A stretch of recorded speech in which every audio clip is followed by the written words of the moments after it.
What has become the back door for permanent immigration in Canada, the International Student Program, has come under fire in recent months. Now, British Columbia is capping international secondary students at 30% of total enrollment.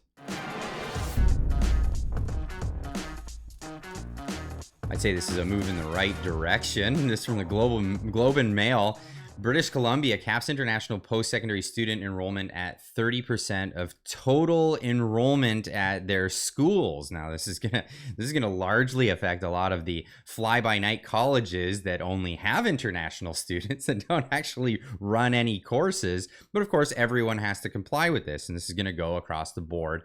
British Columbia's government has introduced new guidelines for public post-secondary education institutions, capping the number of international students at 30% of their total enrollment, which is going to change things quite a bit for, again, a lot of these fly-by-night colleges. Some of these colleges, some of the public colleges are already in line with this. In a statement, the Provincial Ministry of Post-Secondary Education and Future Skills says the new limit is meant to make sure that international student enrollment doesn't strain an institution's ability to provide appropriate services. The minister says the new guidelines call for the public universities and colleges to submit international education strategic plans to the government, which the province will monitor to make sure the cap is being followed. Schools such as University of British Columbia, Simon Fraser University, and University of Victoria say international student enrollment levels there do not exceed the 30% limit, and change will not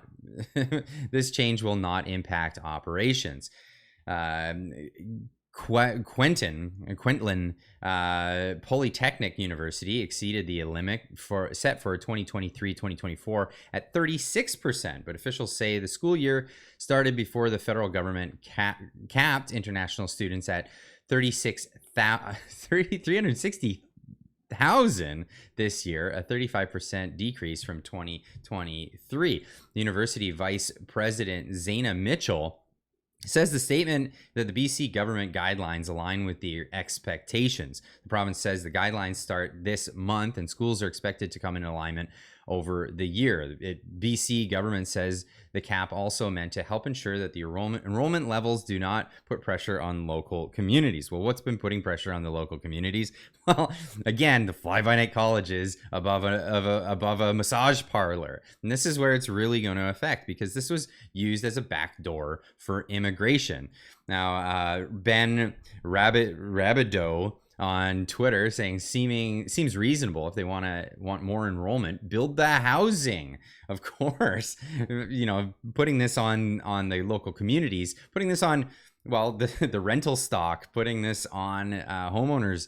This is terrible, and this is what's been happening in Canada with the massive number of people coming into the country. But yes, of course, if BC caps the international post-secondary students at 30% of total enrollment, this will put this will help out. I mean, it doesn't do anything about the people who are already here and who have taken advantage of this and have largely been using this as a backdoor, again, for immigration. Now, I reported on this some time ago, maybe about 6 months ago, with this video here, talking with Darshan Maharaja, who's been doing excellent work as a independent journalist, pulling this information out there. And he really broke the story. He really broke the story about how this was being used as a backdoor for immigration. And what's terrible, what's worse is people are coming over with the intent of immigrating on a temporary visa, which again is visa fraud in itself. But the government wasn't even checking them to see if they had criminal records from the countries that they were coming from, which is terrible. Of course, Darshan has been adding to this conversation on X, saying, I gave this exact number, 30% of total enrollment for international students, in my first chat with Clyde Do Something 6 months ago, in that video that I'll leave in the description down below if you want to go listen to it, where he lays out what the actual problem is. And amazingly, it was only a few weeks later that there were some announcements from the Federal Office of Immigration. Hey, Clyde, we are causing some good changes. I like to hear that. That's great. This is also on you guys watching this, sharing these videos out, hitting the like making sure that it gets bumped up in the algorithm. So absolutely make sure that you subscribe to the channel. It helps out a ton, and it helps get this information out there further. What is the current percentage? Asked Tiffy on Twitter. It varies between institutions. No one has compelled the data to arrive at a national provincial average, but at Cape Breton University in Nova Scotia, it was reported by GNM to be about 71% of students were international temporary students. At Thompson Rivers U, over 50%. In Ontario, I guess it's between 40 and 50%, but it could be higher. And this is where we're at with this. It's really crazy. It really is. And Darshan also adding to the conversation, saying, I would put a second level cap, say 2% per country of origin. So we can have 30% of, temporary students from abroad, but only each country of origin would only be allowed an allotment of 2% of the overall alumni, the overall student base at the time. Now, Bloomberg's been talking about, well, Canada's immigration minister has a message for foreign students. You can't all stay. Well, this is a new message. This isn't, this is very novel for the Trudeau government to put this kind of messaging out there. But yeah, this is it. That should never be the promise. People should never be coming here to educate themselves. People should be coming here to educate themselves and perhaps go home and bring those skills back to their country, he said. That hasn't always been the recent case. Of course it hasn't been the recent case, because, well, we have this clip that I put on the channel not too long ago. Are smart, and they've gone and they've seen that they can get tuition fees that are 4 or 5 times more than what my kids pay at McGill or Acadia.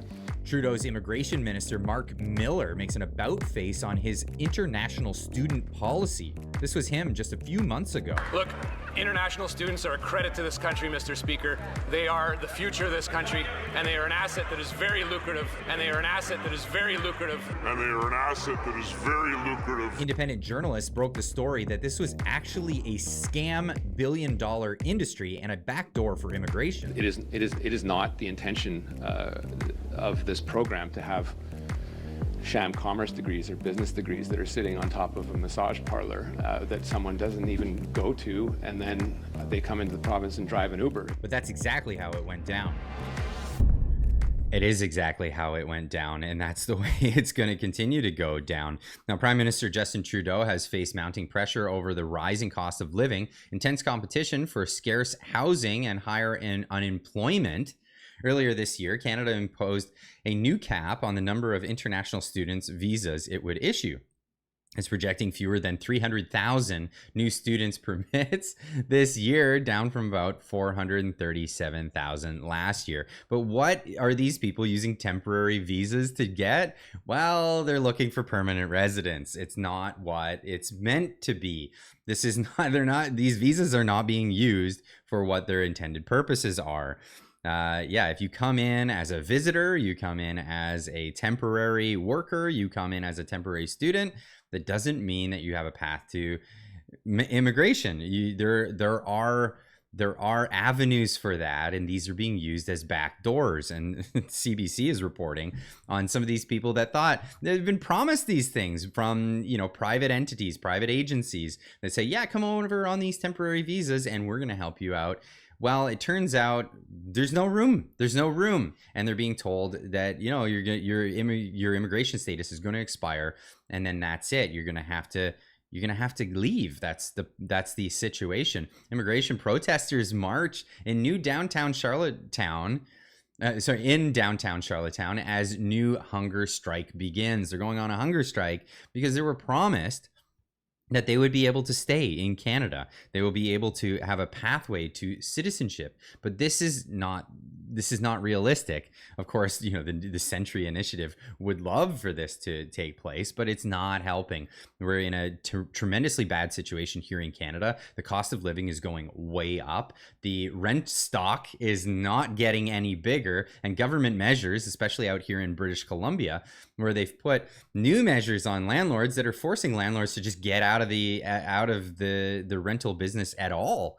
A lot of landlords are just saying, forget it. I'm not going to rent out my place anymore. This is not something I'm going to do. But this is adding to the number of people that are coming into Canada all the time. And it's not, yes, they may be slowing it down, but it's not stopping. That's for sure. But yeah, of course, all these people are protesting because they say they should be able to stay. They've been promised that they could stay, but that's not the case. And of course, mounting pressure from places like Quebec, as I said in a video recently, even Pierre Poilievre addressing French speakers in Canada saying, no, we can't do this. It's impossible to bring this many people into Canada. Poilievre s'engagerait à des chiffres au moins là-dessus. Oh, ça va être beaucoup plus bas, surtout pour l'immigration temporaire. C'est impossible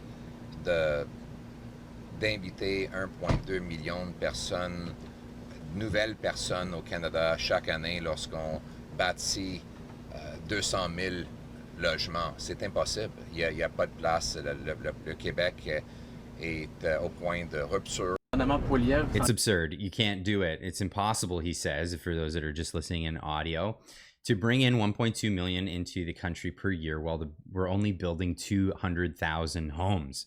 And it may be a case where we're building less than 200,000 homes because starts are down. Starts are down, and a lot of things that we're supposed to be getting built are being canceled across Canada because of the poor economy that we have at this current time. Anyway, leave a comment in the comment section down below. Let me know what you think about this whole situation. Is this a step in the right direction?